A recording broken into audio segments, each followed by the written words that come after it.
안녕하세요. 쿨한 영어 영어교육 박사 김쌤. 대치동 강사 송쌤입니다.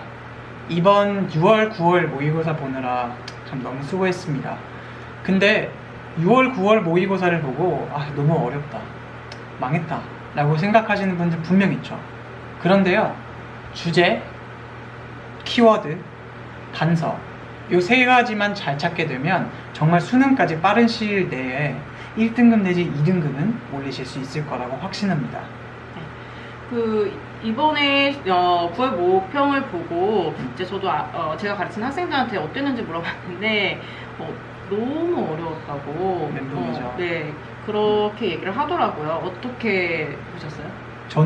물론 저도 다 문제를 풀어보긴 했어요. 근데 문제를 풀면서 애들이 이거는 어려울 수도 있겠다 라는 생각도 했고요. 일단 실질적인 데이터가 있잖아요. 이번에 1등급 비율이 5.5%였거든요. 그러면 사실 1등급이 원래는 4%잖아요. 그러니까 5.5%면 많은 거 아니냐라고 생각할 수 있지만 작년 수능 1등급 비율이 12%가 넘어갔어요. 12.66%였어요, 정확하게. 그러다 보니까 그거보다 반이 넘게 줄어든 거기 때문에 상당히 어려워졌다고 할 수 있는 거죠.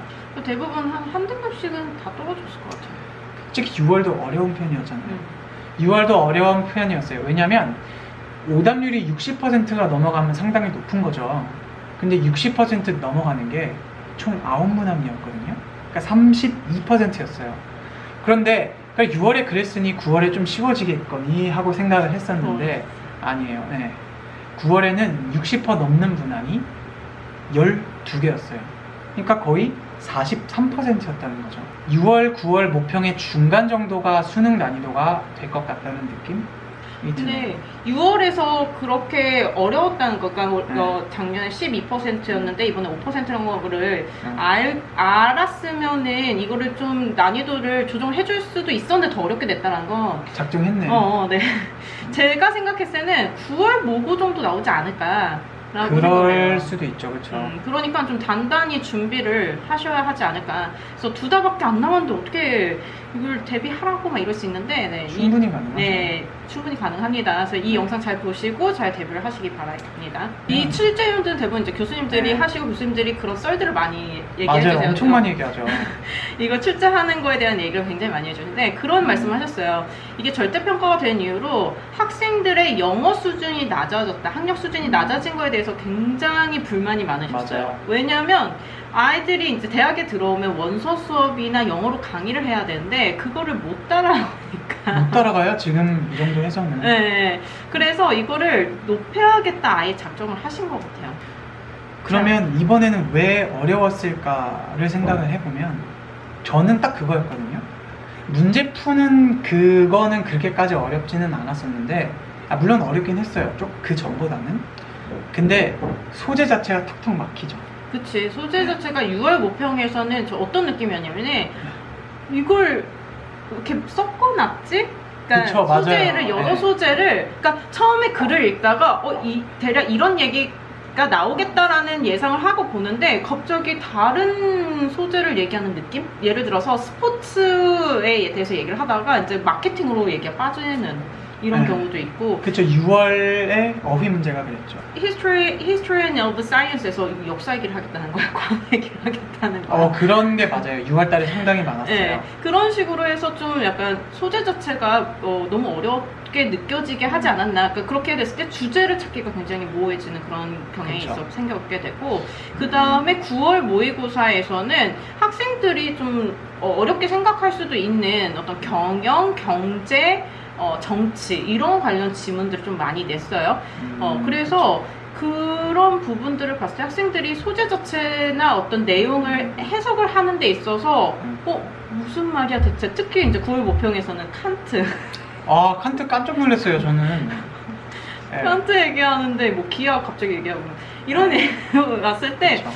소재나 어떤 내용이 어려웠지 솔직히 문제 자체는 어려운 건 아니었기 때문에 거기서 애들이 이제 이걸 문제 푸는 입장에서는 좀 쫄았다? 이런 느낌이지. 그쵸. 오히려 문제는 전 되게 깔끔하다는 생각을 했던 것 같아요. 그리고 9월에는 경영, 경제, 정치가 많이 나왔는데 6월에는 또 사회 문제가 상당히 많이 나왔었죠. 사회 문제 관련해서 뭐 네. 노령화 문제라든지 SNS 문제라든지 그런 문제들을 많이 다루고 있어서 그래서 골고루 나오기는 했다 이런 생각을 했고. 그래서 만약에 이과 학생들이라면 사회나 경영이나 경제나 정치 같은 것들을 조금 더 볼 필요? 그런 질문들에 조금 더 익숙해지면 수능을 대비하는데 훨씬 효과적이지 않을까? 그러면 우리가 김쌤이 좀 소재가 나올 것 같은 소재 한번 예측을 해주시겠어요? 네, 제가 이번에 봤을 때 네. 왜 전염병 관련 안 나왔지? 이 생각은 했어요. 코로나 시대인데 이거 엄청나게 터지고 있는데 근데 그쵸. 코로나 직접적으로 줄 것 같진 않아요. 왜냐면 너무 예상 가능하잖아요. 애들이 배경 지식으로 문제를 풀게 되니까. 맞아. 그래서 그 수능 특강을 보면은 11강에 12번으로 제가 기억을 하고 있어요. 아무튼 거기서 콜레라 포비아라는 거를 다뤘었어요.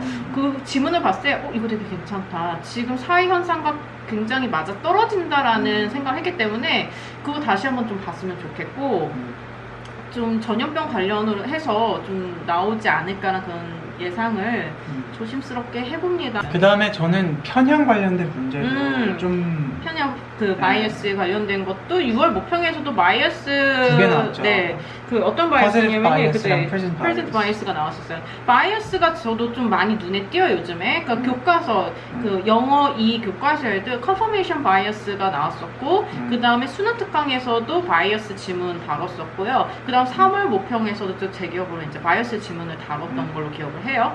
왜냐면 이제 바이어스는 되게 많아요. 종류가 많아요. 그 중에 상위 그 목록에 있는 게 코그니티브 바이어스고 그 컨퍼메이션 바이어스 경우에 그 하위 목록에 그쵸. 있는 거예요. 그래서 그 제가 봤을 때는 코그니티브 바이어스에 대해서 좀 큰 틀을 정리를 좀 해놓는 게 좋지 않을까라는 생각을 합니다. 그쵸. 네. 왜냐면 그 영어 2 얘기를 하셨는데 저희 그건 아셔야 돼요. 수능이 어디서 나왔냐면 EBS랑 소재를 영어 1, 영어 2 교과서에서 빼오거든요.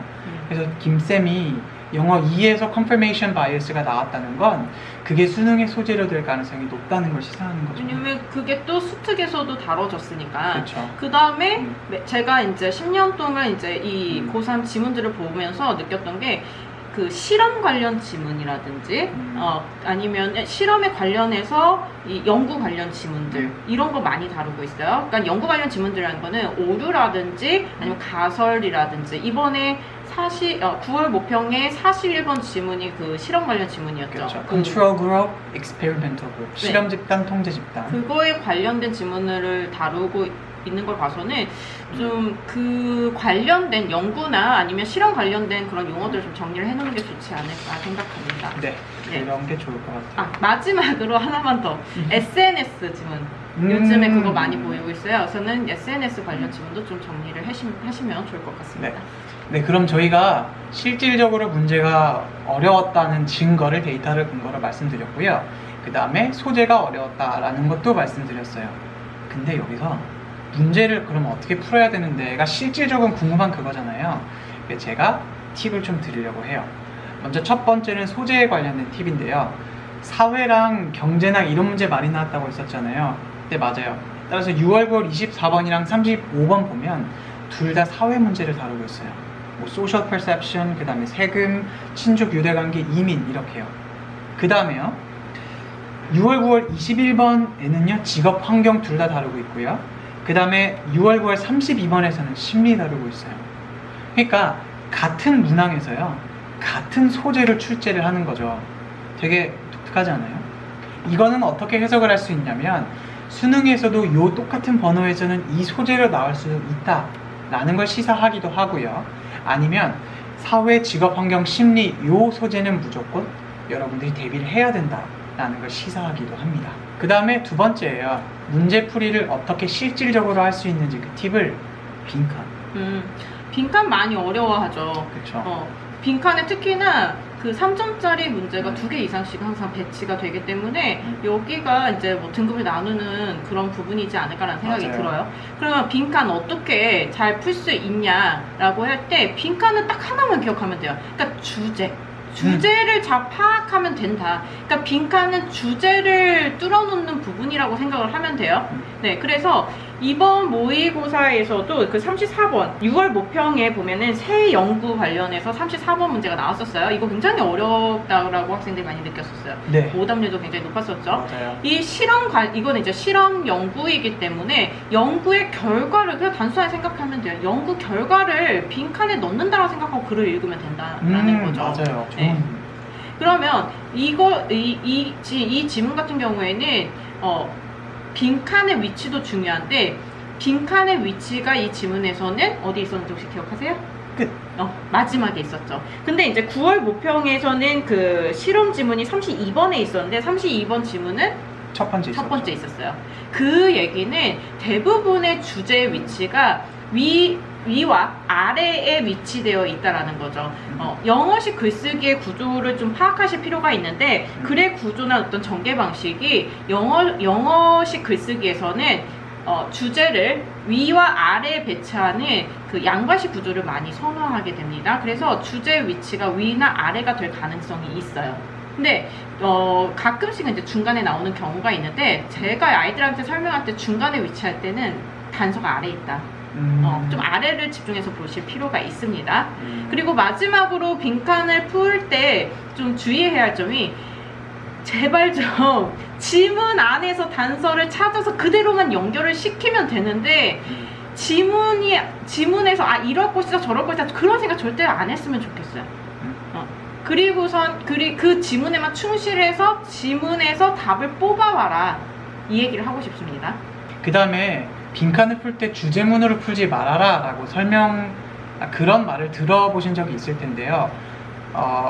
사실 그거는 틀린 말이에요. 왜냐면 평가원 매뉴얼을 보시면 돼요. 평가원 매뉴얼의 빈칸은 주제문 아니면 단서 두 가지로 출제가 된다고 했어요. 그렇다는 건 이 두 가지를 중요하게 본다는 거죠. 그 다음에 김쌤의 말에 덧붙여서 제가 하고 싶은 말은 연구 결과란 연구 설계에 관련 구조가 6월, 9월에 공통적으로 출제가 되었었고요. 그렇게 풀어야 된다는 거였어요. 따라서 연구 결과가 주제문이고 빈칸이 뚫려 있었으니 밑에 있는 연구 설계에서 결과가 될 것 같은 부분의 단서를 찾고 올려라. 아니면 밑에 있으면 내려라. 이렇게 푸는 방식이 있다는 거죠. 그 다음 두 번째는요. 순서배열. 요즘 순서도 어려워지고 있어요. 저 깜짝 놀랐어요. 솔직히 순서배열 저도 순서배열 되게 빨리 푸는 편이거든요. 빠르면 진짜 한 10초? 이번 순서배열은요 근데 한 2분 정도 걸렸던 것 같아요 다들. 근데 그 이유를 제가 설명을 드릴게요. 아마 다 공감하실 수도 있어요. 보면은 6월 볼게요. 6월에 36번을 보게 되면 C랑 B가 묶여요. 왜냐면 this asymmetry 그 다음에 그러니까 그 C번에서 나와 있는 게 불균형에 대한 얘기를 하잖아요. 그러니까 거리에 대한 그런 거. 그 다음에 B this asymmetry니까요 C랑 B랑 연결이 돼요. 그럼 애들은 또 아싸 하는 거죠. 그 다음에 또요 9월 36번이요 B랑 A랑 연결돼요. 왜냐면 어쩌고 저쩌고 컴퍼니를 하다가 A번에 they'd rather put money and time 어쩌고 나오죠. 그러니까 6월이랑 9월에 보면 하나는 B랑 C랑 B가 하나는 B랑 A랑 묶여요. 그러니까 두 가지의 순서를 정확하게 파악할 수가 있었다는 거죠. 그럼 나머지 하나가 어디 들어갈 거냐? 요게 문제였던 거예요. 그러면 요거 나머지 하나를 처리하는 방법에 대해서 말씀을 드리면요. 첫 번째는요. 6월 먼저 볼게요. 36번의 그 A번을 보면요. 여기에서 이 문장을 잘 보세요. 이 문단을 잘 보면 여기에서 끝날 수가 없어요. 왜냐면 밑에서 하나, 둘, 세 번째 줄 가면 Then they ask another group 물어본다잖아요. 어떻게 글이 끝납니까? 그렇기 때문에 A번이 답이 될 수가 없어요. 그렇게 하면 A번을 맨 앞에 두면 되죠. 그 다음에 36번이요. C번은 내용과 연결이 돼요. The restricted ingredient list and design criteria that are typical of such products may make 어쩌고 저쩌고 하면서요. 36번의 내용과 C번의 내용이 연결이 되는 거죠. 그래서 내용상의 연결고리를 잘 볼 필요가 있다라고 하는 거죠. 따라서요, 이번 순서 배열을 풀 때 두 개가 명확하게 묶일 수도 있어요. 그러면 내용상으로 연결이 되는지랑, 두 번째는 그 예를 들어 하나 선택지가 남았는데 그 하나가 어떻게 그 하나로 끝날 수 있는지, 이 글이 끝맺음을 맺을 수 있는지, 그걸 확인하는 게 순서 배열 문제를 풀 때 중요할 것 같습니다. 순서 배열이랑 문장 삽입에서 오답률 1위가 나왔다는 걸 보면 순서 배열과 문장 삽입 어렵게 되겠다는 뜻입니다. 네, 그래서 순서 배열에 대한 좀 대비를 단단히 좀 하셔야 하지 네. 않을까라는 생각을 합니다. 네, 그럼 저희가 이제 6월이랑 9월 모평을 정리를 해봤잖아요. 그러면 수험생한테 한 번 더 정리를 해주죠. 수능이 어떻게 될 건지. 난도 정리해 주시겠어요? 난도는 아마 어려울 겁니다. 왜냐면 6월이랑 9월 모평에 어쨌든 그러니까 난이도가 어려운 편이었잖아요. 근데 평가원 입장에서는 6월과 9월이 사전조사거든요. 그러니까 6월, 9월이 어려웠는데 수능이 갑자기 쉬워질 수가 없어요. 그러니까 6월, 9월 정도의 난도로 영어를 대비를 하셔야 돼요. 혹은 9월에 더 어려운 거에 맞춰서 대비를 하는 게 시험장에 가면 더 떨릴 테니까 좋기는 하겠죠. 다음에 소재는 이제 제가 정리를 해드릴 건데요. 수능에서 자주 나왔던 소재나 아니면 지금 현재 사회 문제 관련된 소재로는 그 실험과 연구 관련된 소재들, 실험 연구 관련 소재들로서는 오류나 아니면 가설 이런 관련된 지문들 예상해 볼 수 있고요. 그 다음에 전염병 관련 지문들, 그리고 바이애스 관련된 지문, 그리고 다양한 사회, 경제, 경영, 정치에 대한 그러한 지문들이 나올 것 같다라고 말씀드리고 싶습니다. 그리고 이 소재 자체가 좀 많이 어려워지고 있는 추세이기 때문에 이 시간 분배가 굉장히 중요하다. 그리고 이전에는 앞쪽의 문제가 좀 쉽게 출제가 돼서 그쵸. 대부분 아이들이 듣기를 하면서 같이 문제를 풀 수 맞아요. 있었는데 이제 그게 좀 힘들어질 수도 있지 않나. 그래서 앞쪽에 너무 시간을 많이 쓰지 말아라 라고 말씀을 드리고 싶어요. 네. 그러니까 어쨌든 문제가 9월은 주장부터 어려웠잖아요. 그러니까 전반적으로 문제의 난이도가 모두 공평하게 올라갔으니 시간 안배를 적절하게 해야 될 필요가 있다라는 네, 말씀이시죠. 그리고 소재에서 어려워졌기 때문에 거기서 너무 당황해야 하거나 그렇죠. 내용을 너무 이걸 번역을 하고 내용을 이해하려고 그렇게 안 하셨으면 좋겠습니다. 맞아요. 제가 하고 싶은 얘기가 이거예요. 그러니까 1대1로 무조건 번역을 하거나 이걸 완벽하게 해석을 해야 한다라고 생각하거든요. 그런데 잘 기억하셔야 되는 게요. 완벽하게 해석을 해야 되는 건 정보를 얻기 위한 독해를 할 때죠. 그런데 여러분 수능을 정보를 얻기 위해서 푸나요? 아니에요. 문항을 풀기 위해서 독해를 하는 거죠. 그렇기 때문에 완벽하게 번역을 할 필요는 없고요. 완벽하게 모든 내용을 이해할 필요도 당연히 없습니다. 따라서요. 수능 평가원, 그러니까 수능을 출제하는 평가원에서 제시한 대로 주제문과 단서가 중요하다라고 얘기를 하거든요. 그러니까 문제 풀 때요. 첫 번째, 키워드랑 주제문에 초점을 두세요. 그 다음에 두 번째는요. 명확한 단서에 초점을 두시기 바랍니다.